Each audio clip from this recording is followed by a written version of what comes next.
Halo teman-teman, selamat datang kembali di channel YouTube saya.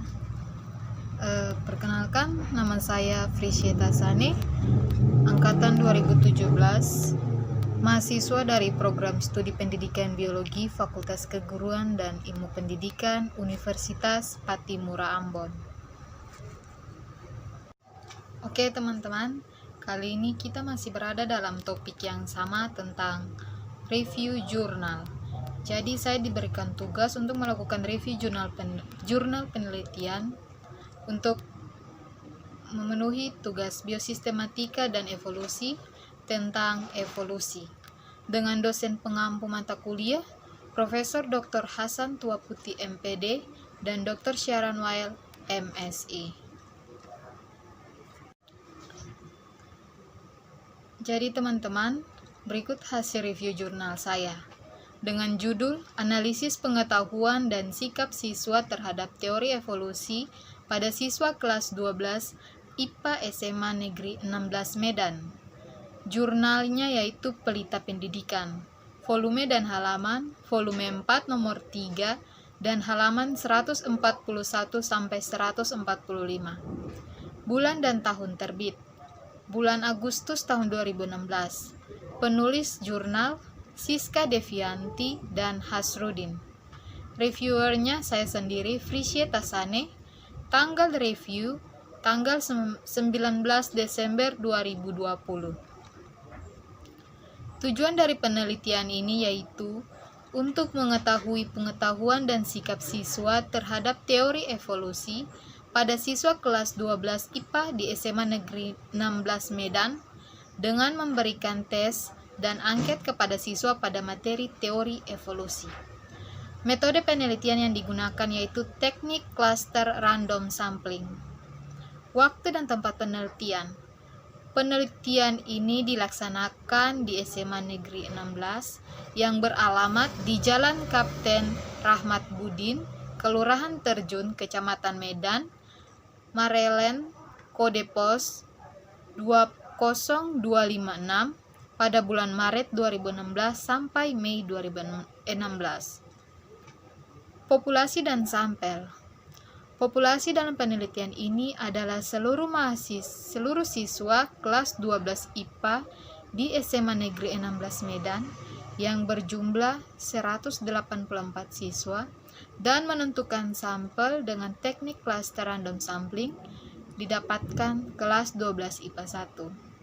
Variabel penelitian yaitu variabel bebas atau kita sebut dengan X, yaitu pengetahuan siswa mengenai teori evolusi, dan variabel terikat atau kita sebut dengan variabel Y, yaitu sikap siswa mengenai teori evolusi. Berikut teknik analisis data, yaitu untuk menghitung korelasi antar variabel bebas dengan variabel terikat yang dilakukan dengan menggunakan rumus korelasi produk momen. Jenis dan desain penelitian. Jadi jenis penelitian ini adalah penelitian korelasi. Penelitian korelasional berusaha menghubungkan suatu variabel dengan variabel yang lain untuk memahami suatu fenomena dengan cara menentukan tingkat atau derajat hubungan di antara variabel-variabel tersebut. Instrumen penelitian yang digunakan menggunakan 30 kuesioner angket untuk mengetahui sikap siswa dan 20 soal pilihan berganda untuk mengetahui pengetahuan siswa tentang teori evolusi. Teknik pengumpulan data. Dalam hal ini tahap persiapan, yakni memvalidkan tes dan angket kepada validator, mengurus surat izin penelitian ke jurusan biologi dan dinas pendidikan, melaksanakan penelitian pada siswa kelas 12 IPA SMA Negeri 16 Medan, menyebarkan tes dan angket penelitian yang sudah divalidkan untuk memperoleh data. Tahap yang berikut yaitu tahap pengumpulan, yaitu diperoleh setelah tes dan angket penelitian diberikan kepada siswa kelas 12 IPA SMA Negeri 16 Medan dan dikumpulkan. Tahap berikut yaitu tahap pengolahan.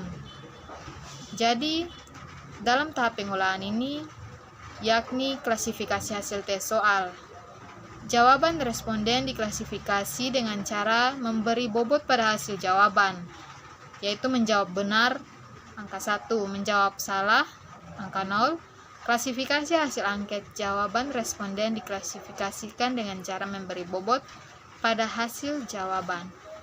Jawaban sangat setuju diberi nilai 4, jawaban setuju diberi nilai 3, jawaban tidak setuju diberi nilai 2, jawaban sangat tidak setuju diberi nilai 1.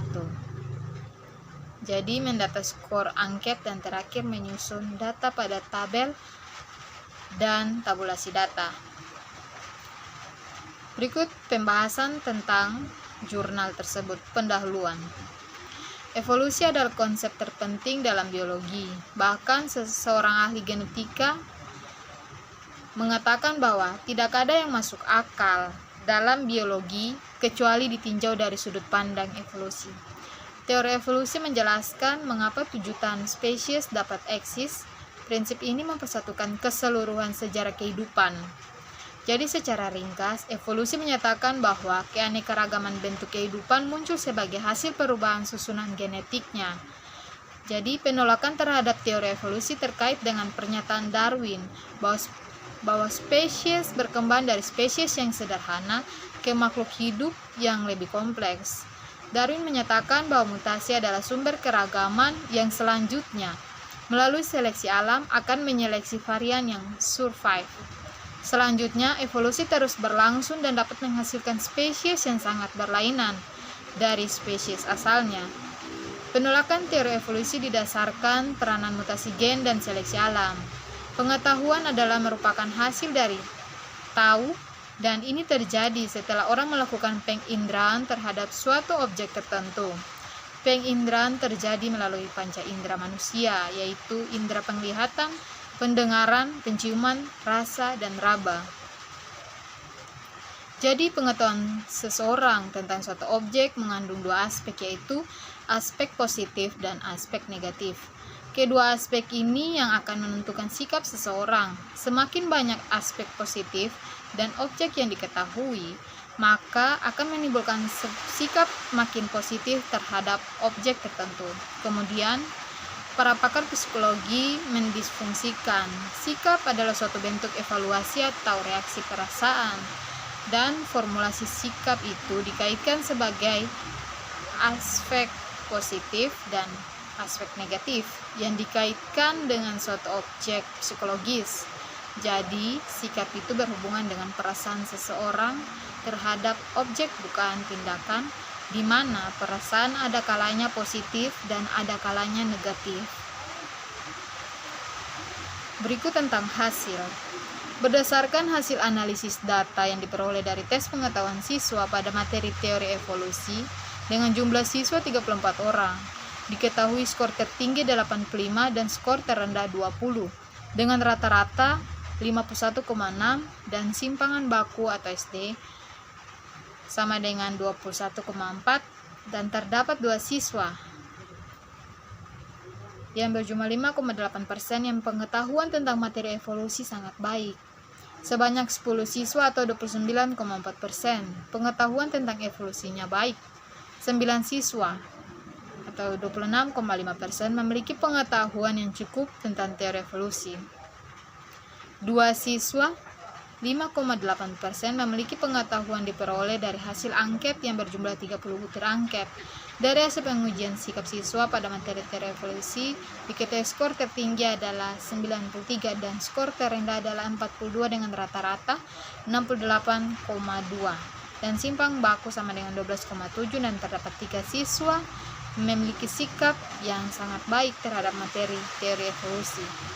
Sedangkan 7 siswa memiliki sikap yang baik terhadap materi teori evolusi, 16 siswa memiliki sikap yang cukup baik terhadap materi teori evolusi, 6 siswa memiliki sikap yang kurang terhadap materi teori evolusi, dan 2 siswa memiliki sikap yang sangat kurang terhadap materi teori evolusi. Berikutnya tentang pembahasan. Dari hasil analisa pengetahuan siswa didapatkan hasil yang cukup mengejutkan, yakni hanya 2 siswa atau 5,8% saja pengetahuan tentang materi teori evolusinya sangat baik. Dan dari 2 siswa yang dalam pengetahuan materi teori evolusi, 1 siswa bersikap baik terhadap materi evolusi dan 1 orang lain memiliki sikap yang cukup baik terhadap materi teori evolusi. Dari 10 siswa, 29,4% yang memiliki pengetahuan yang baik, 2 siswa saja yang memiliki sikap yang sangat baik pada materi teori evolusi. Sedangkan 3 siswa memiliki sikap yang baik, 3 siswa memiliki sikap yang cukup baik terhadap materi teori evolusi, dan 2 siswa memiliki sikap yang kurang terhadap teori evolusi. Siswa yang memiliki pengetahuan yang cukup tentang materi teori evolusi sebanyak 9 siswa. Dari siswa yang cukup pengetahuannya tentang materi teori evolusi ini, 1 siswa diantaranya memiliki sikap yang baik. 5 siswa memiliki sikap yang cukup baik, 2 siswa diantaranya mempunyai sikap yang kurang baik terhadap materi evolusi, dan 1 siswa memiliki sikap yang sangat kurang terhadap materi teori evolusi. Siswa yang memiliki pengetahuan yang kurang terhadap teori evolusi hanya 2 siswa. 1 siswa memiliki sikap yang baik dan 1 siswa memiliki sikap yang cukup baik. Siswa yang pengetahuannya sangat kurang tentang teori evolusi sebanyak 11 siswa. 2 diantaranya memiliki sikap yang baik, 6 siswa memiliki sikap yang cukup baik, 2 siswa memiliki sikap yang kurang baik, dan 1 siswa memiliki sikap yang sangat kurang terhadap teori evolusi. Jadi pengetahuan yang sangat kurang pada materi teori evolusi kemungkinan disebabkan oleh cara mengajar guru yang dianggap kurang menarik. Hal ini juga kemungkinan menyebabkan kurang tertariknya siswa terhadap materi teori evolusi ini. Sikap adalah penentu yang paling penting dalam tingkah laku manusia. Sebagai reaksi, maka sikap selalu berhubungan dengan 2 alternatif, yaitu senang atau bisa disebut like dan tidak senang atau disebut dislike. Untuk melaksanakan atau menjauhinya, dengan demikian pengetahuan tentang sesuatu adalah awal yang mempengaruhi suatu sikap yang mungkin mengarah pada suatu perbuatan. Terlepas dari penerimaan maupun penolakan siswa terhadap teori evolusi, sikap siswa dalam mempelajari teori evolusi dapat dikatakan cukup baik. Hasil penelitian menunjukkan bahwa sikap yang ditunjukkan siswa yang menunjukkan sikap yang sangat baik sebanyak 29,5% dan 5,8% yang menunjukkan sikap baik terhadap materi teori evolusi ini.